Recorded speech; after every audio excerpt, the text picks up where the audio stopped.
റോമാലേഖനത്തിന്റെ അവസാന അധ്യായത്തിലേക്ക് വരുമ്പോൾ പൗലോസ് പറയുന്നൊരു വാക്കുണ്ട്, ഈ ദിക്കുകളിൽ എനിക്കൊരു സ്ഥലമില്ല, കാരണം ഞാൻ ഈ ദിക്ക് മുഴുവനും സുവിശേഷീകരിച്ചു കഴിഞ്ഞു.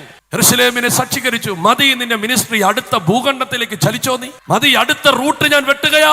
ഞാൻ ആത്മാവിൽ പറയുന്നു, ഒരിടത്ത് നീ ഒതുങ്ങത്തില്ല, നീ അടുത്ത ഇടങ്ങളിലേക്ക് ചലിക്കാൻ പോകുകയാ.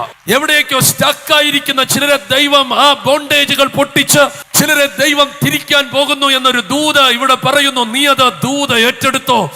ഈ ദിക്കുകളിൽ എനിക്കിനി സ്ഥലമില്ല. ഈ ദിക്ക് മുഴുവൻ ഞാൻ സുവിശേഷം പറഞ്ഞു.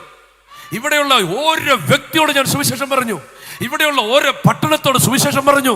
അതുകൊണ്ട് എനിക്ക് ഈ ദിക്കിലിന് സ്ഥലമില്ല. അതുകൊണ്ട് ഞാൻ അടുത്ത ദിക്കിലേക്ക് പോകുകയാ. ഓരോ ടെറിട്ടറികളെ നീ കീഴടക്കാൻ പോകുകയാ. ഓരോ ടെറിട്ടറികളിലേക്ക് ദൈവം നിന്റെ അതിരുകളെ പൊട്ടിച്ച് കയറ്റാൻ പോകുകയാണ്. നീ ദേശത്തെ സ്വാധീനിക്കുന്ന ഒരു തലങ്ങളിലേക്ക് ദൈവം നിന്നെ അഭിഷേകം ചെയ്യാൻ പോകുകയാണ്. ഈ ദിക്കുകളിൽ എനിക്ക് സ്ഥലമില്ല. സ്ഥലം തീർന്നപ്പോൾ അവൻ പ്രാർത്ഥിക്കുകയാണ്, അടുത്ത സ്ഥലത്തേക്ക് മാറണം, ഏഷ്യയിലേക്ക് പോകണം, ഏഷ്യയിലേക്ക് പോകണം, ആസിയയിലേക്ക് പോകണം. ഹോളി സ്പിരിറ്റ് പറയാണ്, പോകരുത്, നിനക്ക് മറ്റൊരു ഡോർ ഞാൻ തുറക്കുകയാ, മക്കദോനിയ ഡോർ. ഞാൻ പറയുന്നതിന്റെ അർത്ഥം, ഏതൊക്കെയോ റൂട്ടുകൾ ദൈവം നിനക്കായി വെട്ടുന്നു. ഒരിടത്തെ നിറച്ചിട്ട് നീ അടുത്ത സ്ഥലത്തേക്ക് നിറയ്ക്കാൻ പോകും. മക്കദോനിയയിലേക്ക് ചെന്നു, അവിടെ മുഴുവൻ സുവിശേഷീകരിക്കപ്പെട്ടപ്പോൾ ദൈവം ആസിയയുടെ ഡോർ തുറക്കുകയാ. ഒരു വ്യക്തിയുടെ ലൈഫിൽ എത്ര ഉണർവുകളാ നടക്കുന്നത്?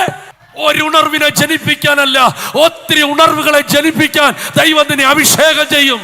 നിന്റെ പേരിൽ ചില ഉണർവുകൾ ഉണ്ടാകും.